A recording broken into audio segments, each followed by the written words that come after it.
Kita masih menyambung dialog di pagi hari kita bersama dengan juru bicara Partai Demokrat, Diska Putri Pamungkas, dan juga ada pengamat politik dari Universitas Al-Azhar Indonesia, Ujang Komarudin. Saya langsung ke Mbak Diska deh. Mbak Diska, ini kan kalau dari keterangan resmi yang kami dapatkan begitu ya dari Pak Teguh Harsha, yang menyatakan bahwa informasi ini diperoleh dari Pak Sudirman Said.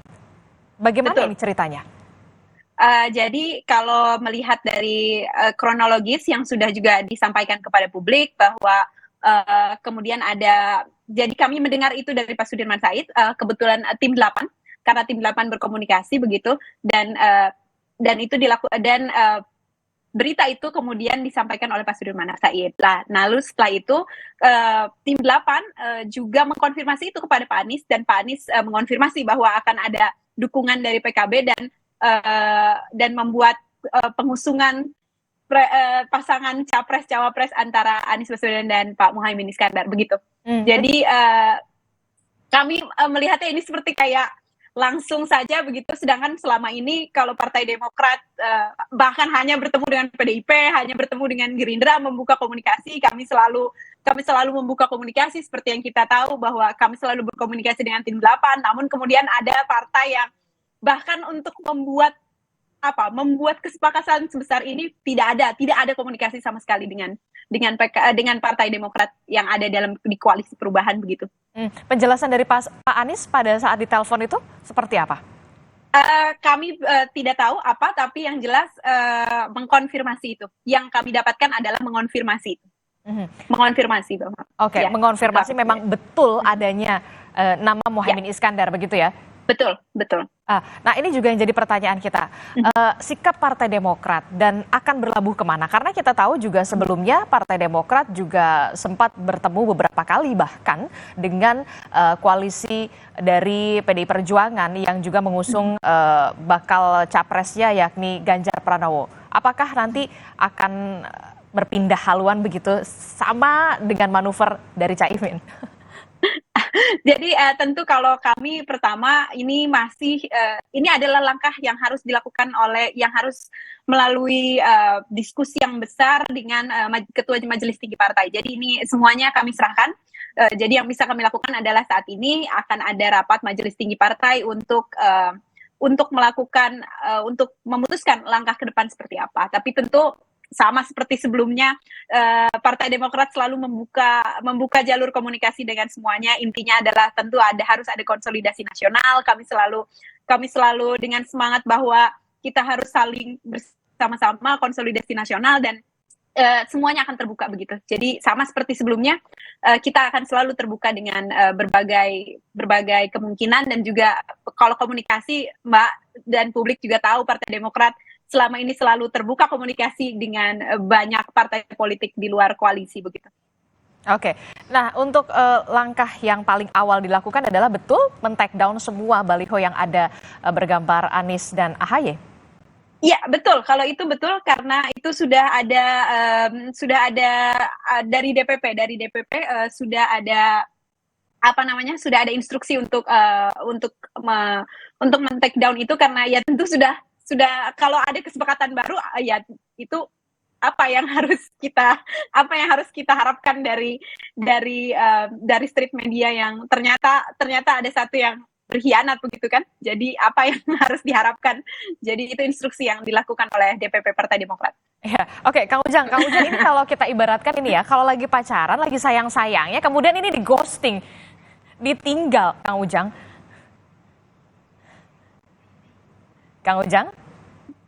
Halo Mbak. Oke. Iya, ini kalau lagi pacaran, ini lagi sayang-sayangnya, kemudian ini di ghosting, ini gimana Kang Ujang? Makanya saat ini muncul kan istilah tadi, perselingkuhan, pengkhianatan, persengkol-kolan, dan narasi-narasi negatif yang tertuju pada Anies dan Nasdem. Ya memang kenyataannya seperti itu. Ya saya sudah katakan, tadi ketika sudah saling dekat gitu ya, antara dua kekuatan insan cipta lah ya, insan putra putri gitu, sedang pacaran, lalu tahu-tahu ada persoalan, itu sakitnya tuh di sinilah, di dada gitu. Nah dalam konteks itu saya melihat kita kalau bicara politik kan cuma ada dua, ada loyalitas, ada kesetiaan, dan ada pengkhianatan. Dan konteks pengkhianatan itu kan banyak terjadi di lingkup politik nasional kita. Seolah-olah memang ini menjadi sebuah kebiasaan yang tidak pernah tuntas, tidak pernah selesai.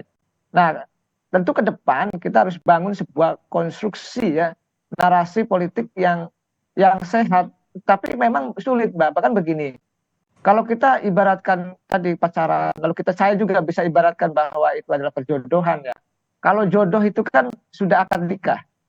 Sama juga ini dalam konteks pencapresan ini, mencari jodoh siapa capres dan cawapresnya, maka sesungguhnya koalisi itu terjadi secara sah dan meyakinkan gitu kalau sudah terjadi kesepakatan bersama dan sudah didaftarkan di KPU.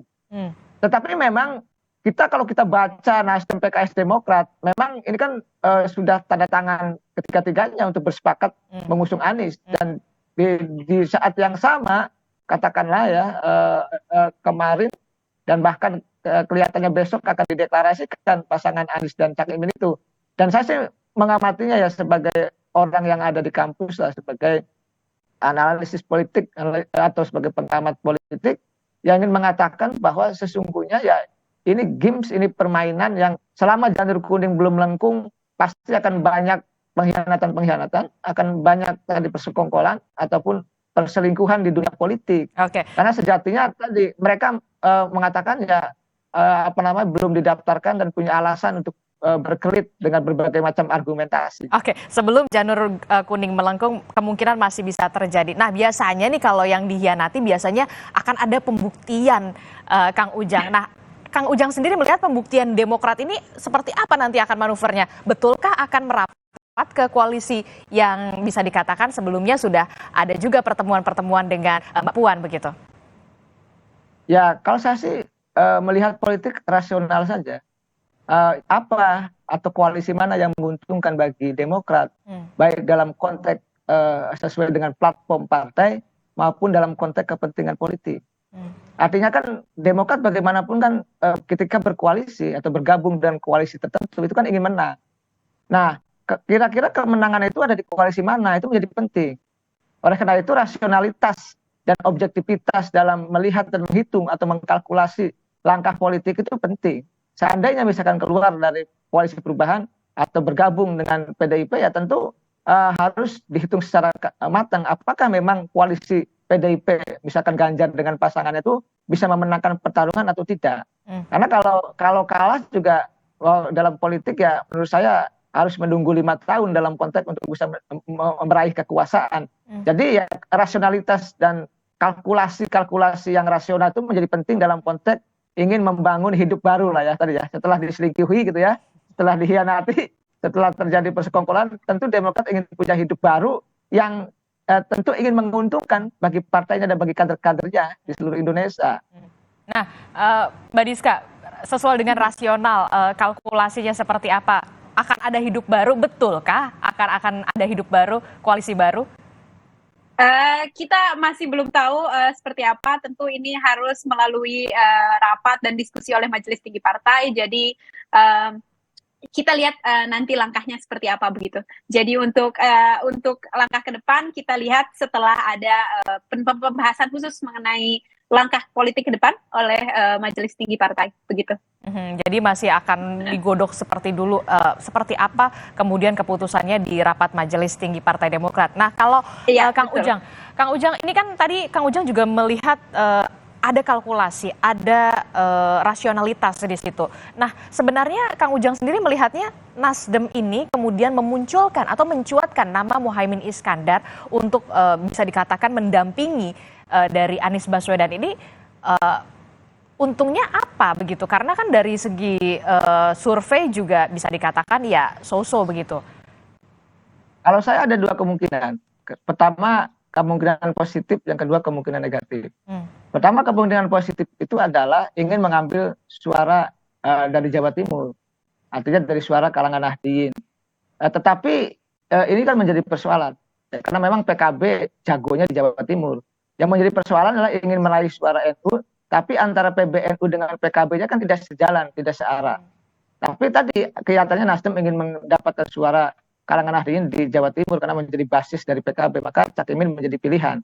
Setelah misalkan Yani Wahid tidak mau, lalu juga Bu Khofifah tidak mau, maka pilihannya ya tidak ada lain adalah Cak Imin. Tetapi yang kedua, ini saya analisa, bisa jadi bahwa dipasangkannya Anies dengan Cak Imin ini, Cak Imin menjadi kuda Troya. Jadi masuk untuk juga memecah belah dari dalam koalisi perubahan, kan bisa saja. Sehingga tadi Demokrat marah, PKS juga sekarang kelihatannya sedang lihat situasi begitu. Jadi ini kan bagian dari pemecah belah koalisi perubahan. Dengan berbagai macam cara tidak jadi, ya sudahlah, masukkan Cak Imin saja. Sehingga terbukti kan hari ini kita lihat misalkan Demokrat akan mengambil sikap gitu, bahkan menurunkan baliho-baliho di banyak daerah, termasuk PKS kelihatannya juga akan mengambil sikap. Ini bagian tadi ada dua kemungkinan itu, kemungkinan untuk bisa mendapatkan suara di Jawa Timur dari PKB, tetapi di saat yang sama juga bisa jadi bagian daripada strategi kuda Troya yang dilakukan pihak tertentu untuk memecah belah koalisi perubahan. Oke. Nah, kalau Mbak Diska sendiri menanggapinya seperti apa? Apakah ini kemudian bisa dikatakan pemicu untuk memecah belah koalisi? Ya, kalau kami tentu tidak mau berandai-andai, namun yang saat ini faktanya di lapangan adalah ada kesepakatan yang dilakukan oleh Partai Nasdem dan PKB tanpa melakukan diskusi dan komunikasi dan tanpa sepengetahuan Partai Demokrat. Jadi kami tidak mau berandai-andai ini adalah bagian atau manuver dari mana, tapi tentu yang kita lihat adalah kita lihat bahwa ada itikat tidak baik yang dilakukan oleh partai yang sudah bergabung dengan koalisi perubahan. Itu saja sih kalau menurut kami. Jadi saya tidak mau berandai-andai ini ada manuver dari mana begitu. Tapi yang harus kita lihat sekarang adalah fakta bahwa Partai Nasdem dan Pak Anies melakukan sebuah kesepakatan di luar dari tanpa ada komunikasi dengan partai yang sudah ada dalam koalisi perubahan itu. Jadi yang kita harus lihat adalah tentu kita tidak tahu apa manuver dan tidak mau berandai-andai tentang itu. Namun tentu yang faktanya adalah yang dilakukan adalah ternyata ada ill will yang dilakukan oleh Partai Nasdem dan Pak Anies begitu untuk tiba-tiba saja keluar dari koalisi perubahan begitu. Oke, Kang Ujang terakhir. Semalam atau kemarin sore Prabowo menyatakan ya santai-santai saja, itu dinamika dari politik, sah-sah saja itu bisa dilakukan. Kang Ujang melihatnya bagaimana Prabowo ini?